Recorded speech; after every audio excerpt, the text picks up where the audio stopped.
Pork adobo with eggs. Hi guys, samahan nyo ako magluto ng ulam namin for dinner.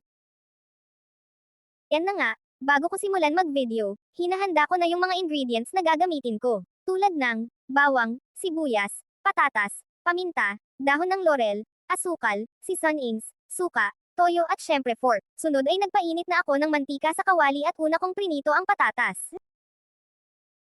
Pagkatapos ay sinet aside ko muna ito. Naggisa na din ako ng sibuyas at bawang. Alam ko guys, pagdating sa pagluluto ng adobo, meron tayong iba't ibang style ng pagluluto. Sunod ay nilagay ko na ang pork.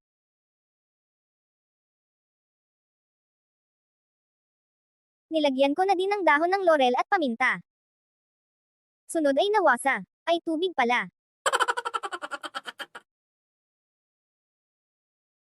Pagkakulo, nilagay ko na ang toyo at suka. Sunod ay ang asukal na pangpabalance ng lasa, at ang seasonings. Nung malambot na yung pork, nilagay ko na yung patatas. Sunod naman ay ang egg.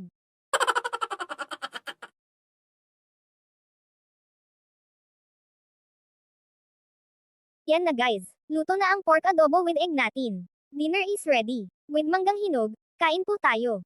Kaya hanggang dito na lang muna for today's video. Kita-kits ulit tayo for my next video. Salamat sa panonood.